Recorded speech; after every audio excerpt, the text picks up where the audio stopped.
জয়পুরহাটে অন্যবারের তুলনায় এবছর বীজ সার সহ আলু রোপণে খরচ বেশি পড়ছে। আমন ধানে কাঙ্ক্ষিত দাম না পাওয়ায় হতাশা নিয়েই আলু রোপণ করছেন চাষিরা। তাদের অভিযোগ, নির্ধারিতের চেয়ে বেশি দামে বীজ ও সার কিনতে বাধ্য হচ্ছেন তারা, দেয়া হচ্ছে না রসিদও। অভিযোগ খতিয়ে দেখে ব্যবস্থা নেওয়ার আশ্বাস কৃষি বিভাগের। আলু উৎপাদনে দেশের অন্যতম জেলা জয়পুরহাটে শুরু হয়েছে বীজ রোপণ মৌসুম।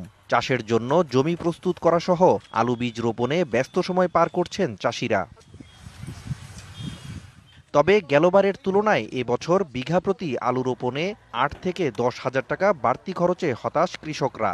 তাদের অভিযোগ, ৪০ কেজি বীজ নির্ধারিত মূল্যের চেয়ে ১,০০০ থেকে ১,২০০ টাকা বেশি দামে বিক্রি করছেন ডিলাররা।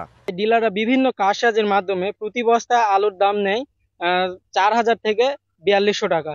এতে আমাদের উৎপাদন খরচ বেড়ে যায়, আমাদের খরচটা বেশি হয়ে যাচ্ছে এবং আলুটা উৎপাদন করার পর বিক্রি করবে গেলে আমরা সেই রকম ভাবে কৃষকরা দাম পাচ্ছি না। Double million offer Walton fridge কিনে পেতে পারেন ২০ লক্ষ টাকা, রয়েছে কোটি কোটি টাকার নিশ্চিত উপহার। এছাড়া সার কিনতে হচ্ছে সরকারি মূল্যের চেয়ে ৪০০ থেকে ৫০০ টাকা বেশি দিয়ে। বেশি দামে কিনলেও দেয়া হচ্ছে না রসিদ।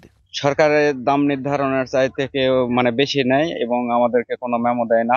১,০৫০ টাকা মূল্য ডিএপি, এমওপিরও ১,০৫০ টাকা, কিন্তু কিনতে গেলে বস্তা প্রতি ৩০০-৩৫০ টাকা বেশি লাগে। তবে অভিযোগ অস্বীকার করছেন সার ও আলু বীজের ডিলাররা। জয়পুরহাটে বিডিসির আলু যেভাবে চাহিদা সে অনুযায়ী পাচ্ছি না এবং সরকারের নির্ধারিত মূল্যে আমরা বীজ বিক্রয় করতেছি। কৃষক যে অভিযোগ করেছে সেটা ভিত্তিহীন। জয়পুরহাটে সারের কোনো সংকট নেই। কৃষকরা যে অতিরিক্ত মূল্য নেওয়ার অভিযোগ করছে এটা আদতে সত্য নয়।